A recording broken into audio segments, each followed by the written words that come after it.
his plane too was shot down by Pakistan fighter jets. Abhinandan Vardhaman ejected out of the plane to land on the other side of the line of control.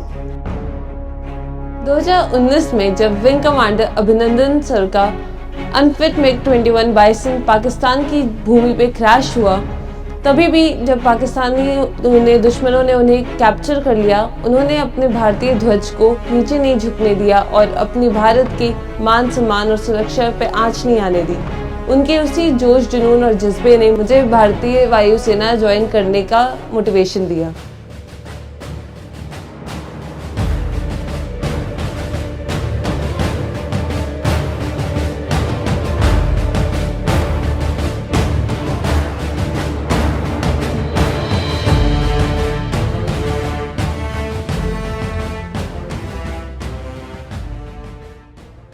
Hello aspirants, मैं आस्था पाठक अभी हाल ही में NDA 152nd course के लिए 3 AFSB Gandhinagar से recommend हुई हूँ। मेरा जन्म लखनऊ में हुआ और मैं बचपन से लखनऊ में ही रही हूँ।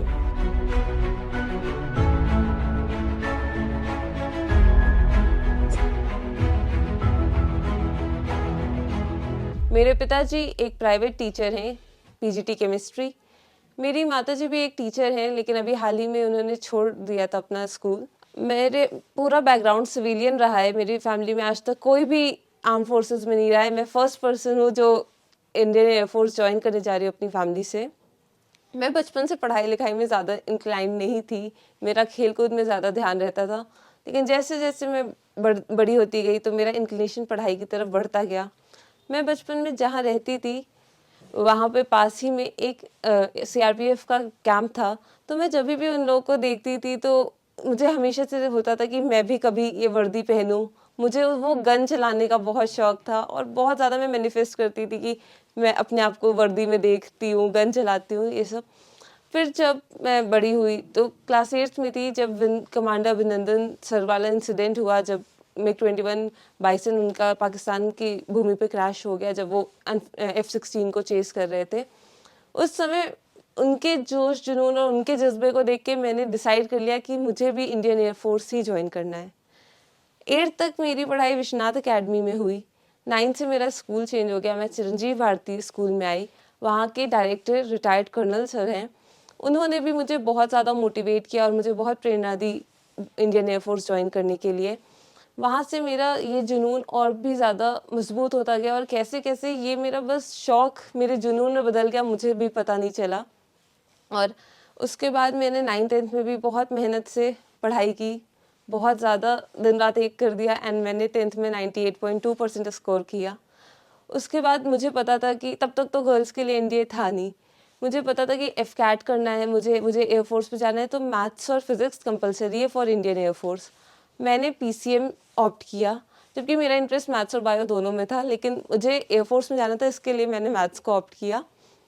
आफ्टर दैट 11th 12th में भी मैंने बहुत मेहनत की। सिंस सब बच्चों को लगता है ना, वो PCM एक साथ थोड़ा हेक्टिक तो होता है, लेकिन मज़े भी आते हैं पढ़ने में। एंड मैंने अच्छे से पढ़ा, मेरे 12th में भी 93.4% आए। उसके बाद मैं 11th में थी जब नोटिफिकेशन आई कि NDA गर्ल्स के लिए भी खुल गया है, तो फिर मुझे लगा हाँ, अब एक स्टेप जल्दी मैं चल सकती हूँ उस बात के लिए, वरना मुझे ग्रेजुएशन करना पड़ता फिर FCAT। बट अब पता चला नहीं, मुझे 12th के बाद डायरेक्टली मैं NDA ज्वाइन कर सकती हूँ एंड इंडियन एयरफोर्स के लिए आगे बढ़ सकती हूँ। जैसे ही मेरा 12th ख़त्म हुआ, अप्रैल वाला अटेम्प्ट था 16 अप्रैल 2023, मैंने विदाउट प्रिपरेशन उसको दिया। GAT तो हो गया, लेकिन मैथ्स में मैंने काफ़ी लैग किया। तो मेरे पापा को पता था मेरा नहीं होने वाला है ये वाला अटेम्प्ट, तो पापा ने पहले ही एडमिशन करा दिया था मेरा सेंचुरियन डिफेंस अकेडमी में 17 अप्रैल के बैच के लिए।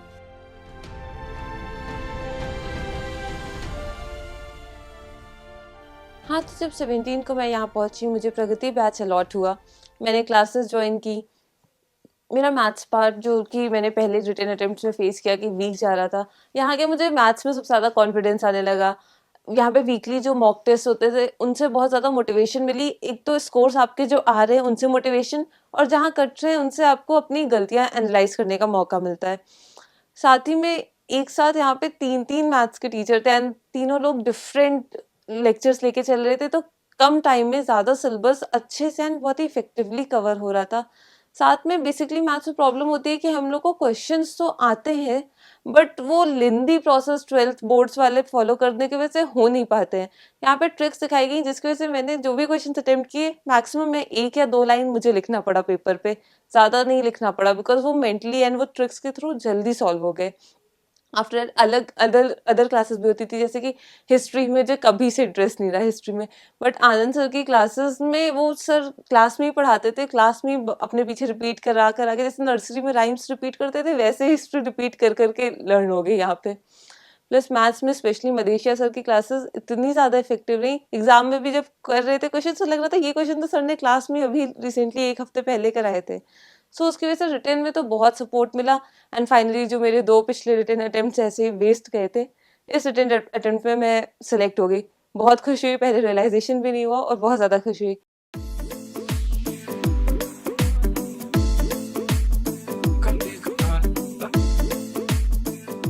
तो मैंने मेरा रिजल्ट आया 26 सितंबर को एंड उसके बाद मैंने 2 अक्टूबर से 21 डेज का यहाँ पे एसएसबी बैच ज्वाइन कर लिया। उसमें रोज क्लासेस सेशंस होते थे। सबसे पहला मॉर्निंग में वैभव सर का करंट अफेयर्स का सेशन, जहाँ पे आपने थोड़ा सा भी अपना आपको पॉलिश कर रहे हो, आप थोड़ा बहुत न्यूज़पेपर पढ़ रहे हो, बाकी पढ़ रहे हो, समझ सब आता नहीं है।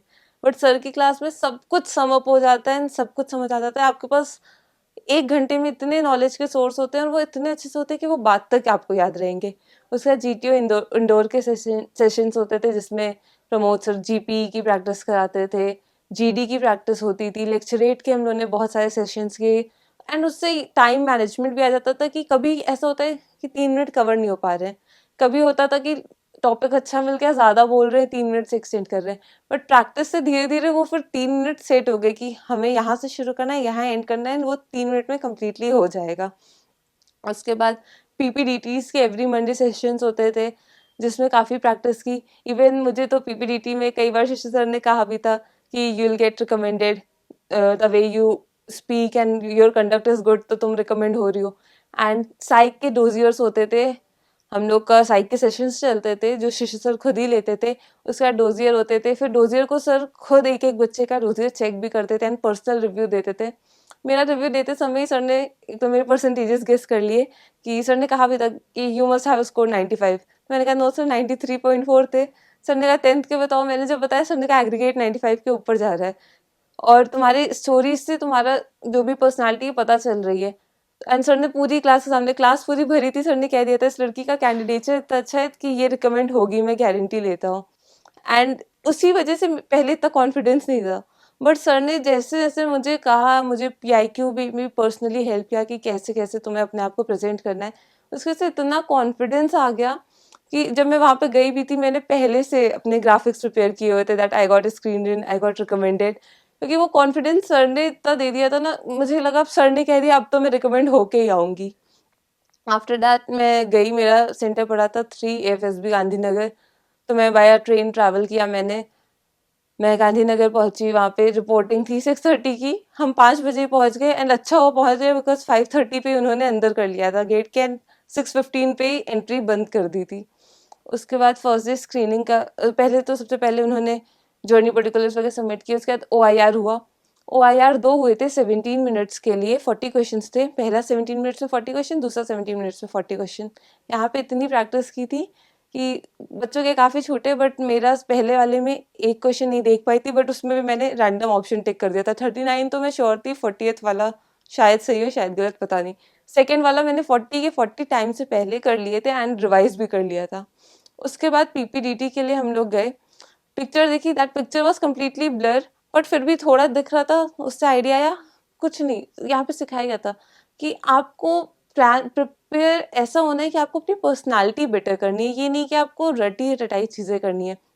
वहाँ पे हमने पिक्चर देखी, कुछ नहीं उसमें समझ आ रहा था, हमने बस एक बार सोचा और जो हमारे एक्सपीरियंस से हम कहीं घूमने गए थे, हमने वही को उसी चीज़ को रिलेट करके स्टोरी पूरी बना दी। एंड फिर जब हम गए फॉर डिस्कशन, हमारा इतना अच्छा, इतना कॉन्फिडेंटली नरेशन हुआ था कि पूरे हमारे ग्रुप ने हमें नॉमिनेट भी कर दिया to give the group story. And हमने बहुत ध्यान से सुनी थी सबकी स्टोरी, क्योंकि सर ने सिखाया था कि जितना आप अच्छा बोलते हो उससे ज़्यादा आपको अच्छा सुनना ज़रूरी है, क्योंकि जब आपको कॉमन ग्रुप स्टोरी देनी होगी, अगर आपने कोई भी पॉइंट जो जीडी में उठा उसको मिस किया तो फिर that would give a negative impression. तो हमने जितना भी सुन पाए थे जीडी में, क्योंकि शोर होने लगता है तो सुनना टफ होता है, बट जितना सुन पाए थे हमने सब कुछ कलेक्ट करके एक कॉमन स्टोरी दी।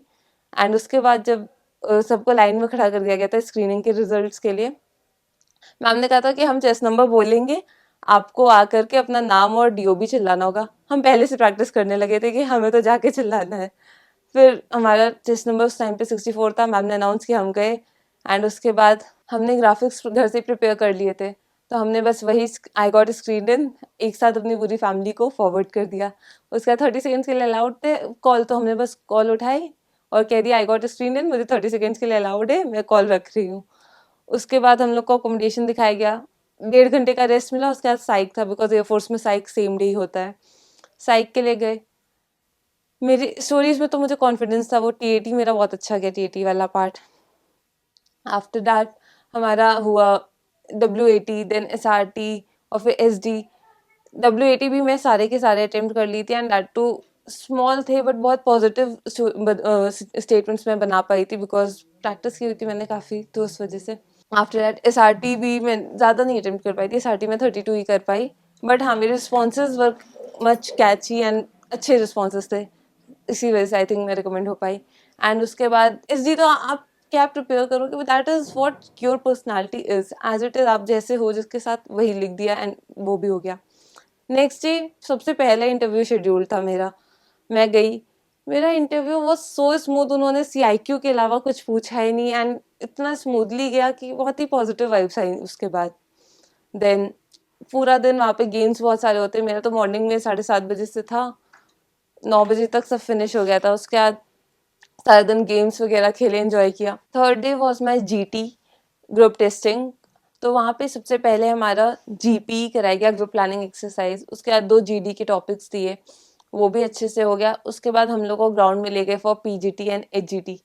उसमें तो ऐसे लग रहा था कि आइडियाज़ बहुत नेचुरली आ रहे हैं एंड बहुत ज़्यादा स्मूथ चल रहा था। एंड मेरी टीम में सब लोग हमेशा कि वहाँ पे बल्ली कहीं सेट की है तो आस्था तुम चल जाओ, योर बैलेंस इज गुड, और तुम चल लोगी। तो वहाँ पे काफ़ी ज़्यादा मेरा इनिशिएटिव दिखा कि मैं हर चीज़ में पहले, वेदर इट्स स्टेबल और नॉट स्टेबल, हम चल दे रहे थे। तो इससे एक बेनिफिट भी मिल रहा था कि हमारे जो GTO थे वो कन्विंस हो जाते थे दैट आइडिया इज़ वर्केबल, क्योंकि कैसा भी हो चल के क्रॉस कर देना था। उसके बाद फिर हमारा लेक्चरेट हुआ, उसमें मैंने टॉपिक सेलेक्ट किया था स्पेस टेक्नोलॉजी, बिकॉज उस पर करेंट के इतने सारे टॉपिक्स थे, सब कुछ ऐड करके हमारा लेक्चरेट भी काफ़ी स्मूथ गया। उसके बाद फिर कमांड टास्क के लिए सबसे पहले हमें बुलाया गया।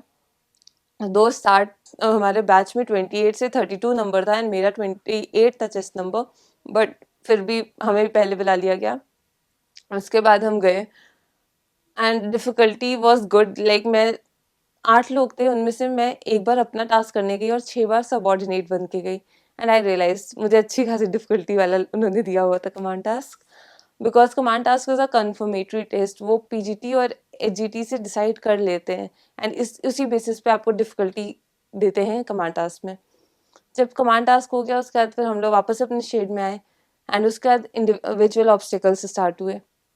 सो मैं 9 अटेम्प्ट कर पाई थी एंड वाइल मैंने अदर गर्ल्स से पूछा तो वहाँ पे किसी के 5 हो रहे थे, किसी के 6 हो रहे थे। मैंने GTO 5 बार अटेंड किया होता है यहाँ पे GTO ग्राउंड, एंड मेरा इतना स्मूथ गया इंडिविजुअल ऑब्स्टिकल्स कि मेरे 9 अटेम्प्ट हो गए। And that too rope climbing मैंने किया, जो कि गर्ल्स में टफ होता है, गर्ल्स नहीं कर पाती। एंड 90 में से मैं अकेली थी जिसने रोप क्लाइंबिंग वहाँ पे किया एंड मंकी क्रॉल भी बहुत ही स्मूथली हुआ था मेरा। तो इंडिविजुअल ऑब्स्टिकल्स के बाद तो मुझे पूरा मोटिवेशन आ गया था कि अब ये मैंने जितना अच्छा किया ये किसी का नहीं हुआ है, मैं तो रिकमेंड हो रही हूँ फॉर श्योर। उसके बाद 4th डे हमारा फ्री था, जैसे कि एयरफोर्स सिलेक्शन बोर्ड्स पे 1 डे फ्री मिलता है। तो 4th डे हम लोगों ने सारा दिन बहुत एंजॉय किया, बास्केटबॉल खेला, TT खेला, बैडमिंटन खेला, चेस खेला, पूरा दिन एंजॉय किया। क्योंकि कॉन्फ्रेंस को अगर हम स्ट्रेस लेके जाएंगे कि हमारा कॉन्फ्रेंस है तो फिर हम वहाँ पे नर्वस रहेंगे। हम लोगों ने एंजॉय किया और रिलैक्स होके गए। फिर कॉन्फ्रेंस में मुझे बुलाने से पहले आधा घंटे मुझे वेटिंग एरिया में वेट करना पड़ा था, बहुत डिस्कशन चल रहा था। मुझे लगा डाउटफुल है क्या, बहुत ज़्यादा डिस्कशन चल रहा है, बट जैसे ही मैं अंदर गई दे वर सॉर्टेड। उन लोगों ने मुझसे बस 2 क्वेश्चन पूछे कि what motivated you to join Indian air force, और दूसरा क्वेश्चन कि हाउ वाज योर स्टे। मुश्किल से मैं 1 मिनट या 1.5 मिनट अंदर रही हूँ, एंड उसके बाद उन्होंने बाहर भेज दिया, यू कैन गो। फिर आके हम लोग यहाँ पे वेट कर रहे थे कि सबके 90 स्टूडेंट्स का कॉन्फ्रेंस हो जाए। उसके बाद जब रिजल्ट अनाउंस होना था रिकमेंड वाला, वहाँ पे हार्ट बीट बहुत तेज हो गई थी और डर लग रहा था, नर्वस हो गए थे। और जैसे ही उन्होंने चेस्ट नंबर 28 बोला, it was a deep sigh of relief कि हम फाइनली रिकमेंड हो गए। नाउ मेरा जो सपना था, जो बचपन से मैनिफेस्ट किया था, अब पक्का वो पूरा होने जा रहा है। तो उसका जैसे रिकमेंडेशन हो गया, हम लोग को सामने खड़ा कर दिया गया था जितने रिकमेंडेड कैंडिडेट्स थे, क्लैपिंग हुई, बहुत ज़्यादा अच्छा लगा। उसके बाद तुरंत ही उन लोगों ने सारी खुशी एक साइड डॉक्यूमेंटेशन कराना स्टार्ट कर दिया। इतने सारे डॉक्यूमेंट्स फिल कराए कि हेडेक होने लगा था। बीच में 5 मिनट का टी ब्रेक दिया एंड उसी में अलाउ किया कि आप फ़ोन स्विच ऑन करो, कॉल करो एंड वापस स्विच ऑफ करके बैग में रख दो। हमने स्विच ऑन किया, फिर से अपना वही आई गॉट रिकमेंडेड वाला ग्राफिक फॉरवर्ड कर दिया। उसके बाद घर पे बात की, क्योंकि 5 मिनट का टाइम था आज। घर पे सबसे बात की। मम्मी पापा तो इमोशनल हो गए थे काफ़ी ज़्यादा, दैट मैं हो गई हूँ रिकमेंड एंड अब मैं अपना ड्रीम पूरा कर पाऊंगी। मैंने फ़ोन में समझाया कि मत रो, मैं घर आऊँगी तब रोना। एंड आफ्टर दैट फिर स्विच ऑफ किया फ़ोन, वापस से बचे हुए डॉक्यूमेंटेशन कंप्लीट किए एंड 6:30 पे हम लोग वहाँ से शाम को फ्री हुए एंड उसके बाद फिर वापस लखनऊ आए। एस्पिरेंट्स एट लास्ट में आपको 2 टिप्स देना चाहूँगी। पहली रिटर्न की। रिटर्न में आप जब भी यहाँ पे सेशंस करने आते हैं, जो भी यहाँ पे पढ़ते हैं, whether it's math, science, SST, anything, घर जाके रिवाइज ज़रूर करिए, क्योंकि जितना आपने पढ़ा है वो रिवाइज कर लेंगे एक बार आपको कुछ भी एक्स्ट्रा पढ़ने की ज़रूरत नहीं है। एंड फॉर एसएसबी, रणनीति बुक इज सो हेल्पफुल। आपने उससे जितने उसमें प्रैक्टिस सेट्स हैं वो प्रैक्टिस कर लिए, तो आपके अंदर एक कॉन्फिडेंस भी आ जाएगा और आपको फिर चीज़ें सिमिलर मिलेंगी आगे। और स्क्रीनिंग का प्रोसेस, जो कि काफ़ी डिफिकल्ट प्रोसेस होता है बिकॉज काफ़ी में से बहुत कम ही लोग सेलेक्ट होते हैं, उसमें भी आपको काफ़ी हेल्प मिलेगी रणनीति बुक की वजह से। After that I would like to thank my family and my sisters, जो हमेशा मेरे साथ रहीं। मेरे पेरेंट्स का मोटिवेशन, उन्होंने हमेशा कहा जो भी तुम्हें करना है वो करो, बस जो करना है उसको अच्छे से करो। और मेरी बहन मुझे जो लेकर गई यहाँ से गांधीनगर, वहाँ पे एक दिन रुकी, उसके बाद मेरा स्क्रीन इन हो गया तो वो वापस आ गई थी। बट उसका जो पूरे जर्नी में मुझे मोटिवेट करते रहना रहा है, that was so helpful for me. मैं कभी भी ऐसा नहीं लगा कि इट्स टफ, लगा कि हो जाएगा, क्योंकि हमेशा मेरी बहन मेरे साथ थी। And thanks a lot to all the mentors, क्योंकि अगर उन लोगों ने इतना सपोर्ट नहीं दिया होता तो शायद मेरा रिकमेंडेशन टफ था। एट लास्ट मैं कहना चाहूँगी, जैसे कि हमने अपना आइडियल अभिनंदन सर को बनाया, आप भी अपना आइडियल किसी को बनाइए और सोचिए कि आप भी वो बन सकते हैं। एंड आई एम श्योर कि आपका भी सपना ज़रूर पूरा होगा। Thank you. जय हिंद।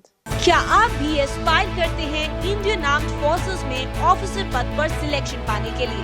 अपनी मंजिल को आसान बनाएं सेंचुरियन डिफेंस एकेडमी के साथ व हिस्सा बने हमारे माउंटेन ऑफ सिलेक्शंस का। Screening test, psychology test, personal interview, GTO, conference, CPSS का कंप्लीट गाइडेंस एवं इंडिविजुअल एंड पर्सनलाइज्ड फीडबैक ले इंडिया के most trusted and favourite SSB panel mentor से और इंश्योर करें अपने रिकमेंडेशन एंड सेल्फ कॉन्फिडेंस को अपनी अपकमिंग SSB के लिए।